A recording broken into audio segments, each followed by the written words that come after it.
Creemos firmemente en el derecho a tomar decisiones sobre nuestro propio cuerpo. Elegimos dietas, cirugías o la ausencia de ellas. El cuerpo es el último bastión de la soberanía individual. Es la frontera donde el Estado debería detenerse o convertirse en invasor. Esta noción moderna de autonomía corporal es la herencia de siglos de luchas contra sistemas que buscaban disciplinar al individuo como si fuera propiedad colectiva. ¿Qué sucede cuando esa autonomía choca con el bien público? Si tengo derecho a la autodestrucción, ¿tiene el Estado el derecho a impedírmelo? Y si lo tiene, ¿dónde termina ese poder? La paradoja contemporánea es una cuerda floja. Nuestra libertad individual para elegir el consumo de sustancias es inversamente proporcional a la seguridad colectiva que exige el Estado. Cuando el ciudadano reclama libertad absoluta, el Estado responde con restricciones absolutas. El debate no es sobre moralidad, es sobre dónde reside la autoridad, en el ciudadano o en la ley, en la voluntad individual o en la necesidad colectiva. La cuestión adquiere una dimensión aún más profunda cuando entendemos que la autonomía corporal suele ser selectiva. El Estado permite que tomemos decisiones que nos dañan lentamente, como el alcohol o la comida ultraprocesada, pero persigue con dureza otras que generan un daño similar o incluso menor. Esto revela que el conflicto no es solo sanitario, es cultural, simbólico y político. El contexto. Históricamente, la criminalización del consumo y la venta de drogas ilícitas tiene sus raíces en movimientos sociales, puritanismo y, en muchos casos, el control de minorías raciales, laborales o culturales. Las primeras leyes antidrogas en el Afekikuru no nacieron del consenso médico, sino del miedo. Miedo a los inmigrantes chinos que consumían opio, a las comunidades afroamericanas asociadas a la cocaína o a los trabajadores mexicanos vinculados a la marihuana. La guerra contra las drogas no es solo una batalla policial, es un marco filosófico que define la adicción como un fallo criminal antes que un problema de salud. Punto de profundización histórico-filosófico. La tensión entre la ley y el vicio no es nueva. John Stuart Mill, con su Principio del daño, 1859, ya advertía que el Estado solo puede interferir para evitar que una persona dañe a otra, no para salvarla de sí misma. Esta tesis sigue siendo el corazón del debate contemporáneo. Quienes defienden la prohibición se amparan en una interpretación expandida del daño. El adicto, dicen, no se daña solo a sí mismo, sino al tejido social. Quienes rechazan la prohibición sostienen que este argumento es una excusa para justificar el control moral del Estado sobre el cuerpo. Punto de anclaje histórico. El impulso prohibicionista se institucionalizó a principios del siglo XX. La Convención Internacional del Opio de La Haya, en 1912, marcó el inicio de una cruzada global. Lo notable es que esta convención nació más de intereses geopolíticos y diplomáticos que de preocupación sanitaria. Las naciones buscaban controlar rutas comerciales, imponer modelos culturales y evitar que la adicción afectara la productividad industrial. La adicción se convirtió en una categoría política. A lo largo del siglo XX, las políticas prohibicionistas se reforzaron con campañas de propaganda, mitos pseudocientíficos y un discurso que confundía moralidad con salud pública. El resultado fue un aparato global de persecución que, irónicamente, no redujo el consumo, pero sí aumentó la violencia. Definición objetiva. Prohibición implica el control total del Estado sobre la producción, distribución y consumo, bajo amenaza de sanción penal. Es una arquitectura legal diseñada para erradicar una actividad por completo, pero que termina generando mercados clandestinos más poderosos y resilientes que los legales. El problema que buscamos resolver es doble: la adicción como enfermedad individual y la violencia asociada al mercado negro que alimenta esa adicción. Esta es la realidad objetiva antes de cualquier juicio. Tercera tesis. A favor de la prohibición. La prohibición como deber de protección. Presentemos la postura pro prohibición en su versión más fuerte, el hombre de acero. El argumento principal se apoya en el utilitarismo de la protección. El Estado tiene el deber ineludible de proteger a sus ciudadanos de daños, incluso de los que el individuo no anticipa, no comprende o subestima. Bajo esta lógica, la prohibición no es un acto de opresión, sino una forma de reducir daños a escala social. Paternalismo justificado y daño al tercero. El argumento central no es que el consumidor se dañe a sí mismo, sino que pone en riesgo a otros.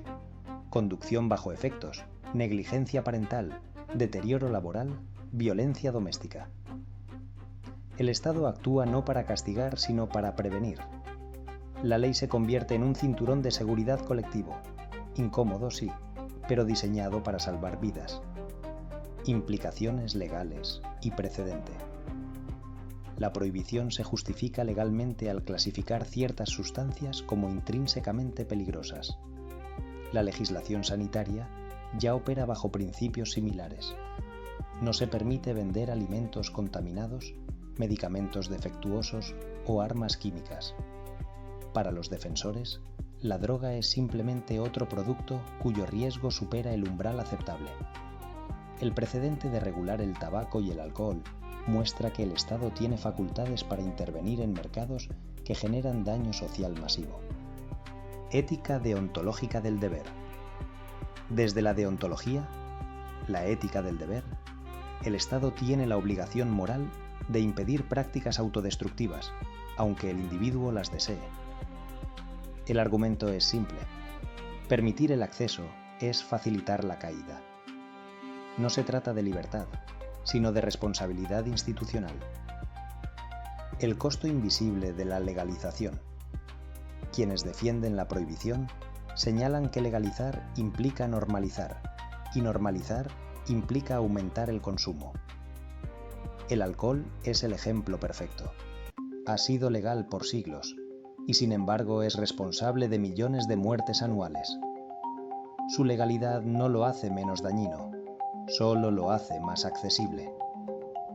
Los costos invisibles de una droga legalizada, productividad perdida, enfermedades crónicas, fracturas familiares, saturación hospitalaria, amenazan con convertirse en una nueva pandemia silenciosa.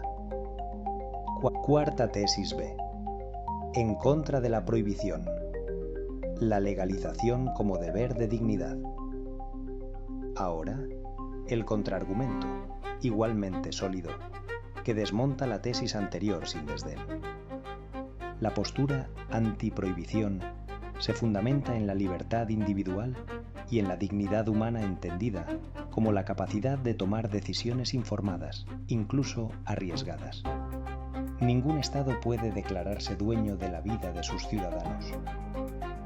El mercado negro como creador de violencia y corrupción. La violencia asociada a las drogas nace de la prohibición, no de la sustancia. Cuando un producto tiene demanda, pero su producción es ilegal, las organizaciones criminales llenan el vacío. Esto genera un ecosistema de violencia armada, corrupción policial, lavado de dinero y reclutamiento forzado. El prohibicionismo transforma un problema de salud en un conflicto bélico. Fallo en la salud pública y el caso de Portugal. La criminalización estigmatiza. Y cuando una persona tiene miedo a ser arrestada, evita buscar ayuda.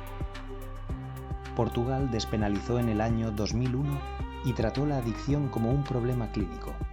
El resultado: reducción de VIH, menos sobredosis, menor carga policial. La evidencia empírica sugiere que la legalización acompañada de políticas de salud pública es más efectiva que la represión. Ética, consecuencialista y reducción de daños. Desde una ética centrada en las consecuencias, la prohibición fracasa. Sus efectos son peores que la enfermedad que pretende curar. La legalización reduce la violencia, disminuye el encarcelamiento masivo, aumenta la seguridad del producto, evitando adulteraciones letales, y redirige fondos policiales hacia educación, prevención y tratamiento. El costo invisible de la prohibición. Las leyes antidrogas castigan desproporcionadamente a los sectores más vulnerables. La prisión por posesión destruye familias, reproduce la pobreza y genera ciudadanos permanentemente marcados. El Estado promete protección, pero entrega castigo. Y cuando la represión se aplica selectivamente, se convierte en un instrumento de opresión estructural. La síntesis y conclusiones. Ambas posturas contienen verdades difíciles de refutar. La prohibición protege al débil al limitar el acceso, pero al hacerlo fortalece al crimen organizado y castiga al enfermo. La legalización defiende la libertad y mejora la salud pública, pero asume el riesgo de que un mayor número de personas elija perjudicarse. La fricción moral y legal. El corazón del problema no es la droga, sino la confianza. ¿Confiamos en que el Estado actuará sin abusar de su poder? ¿O confiamos en que el ciudadano sabrá controlarse frente a sustancias adictivas? La zona gris es la regulación, ni prohibición absoluta, ni laissez-faire total. Es el Estado tomando control de la producción, calidad y distribución. Es un sistema que combina educación, impuestos, límites estrictos de venta, campañas de prevención y un énfasis total en el tratamiento. Es un pacto entre adulto y Estado. Yo decido, tú me informas y me cuidas sin castigarme. La crisis de confianza en el paternalismo. Tras décadas de fracaso, la prohibición ha erosionado la legitimidad moral del Estado.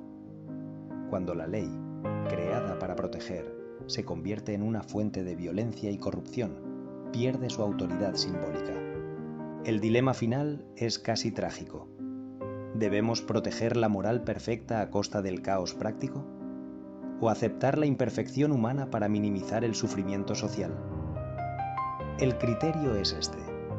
¿Queremos un Estado que actúe como tutor o uno que actúe como consejero? ¿Un Estado que dice no lo hagas o uno que dice si lo haces, que no te mate? La pregunta abierta al espectador es, en este debate de vida o muerte, ¿es más peligroso el riesgo de la autonomía o la certeza de la tiranía? En el criterio, te damos las herramientas para que entiendas antes de juzgar.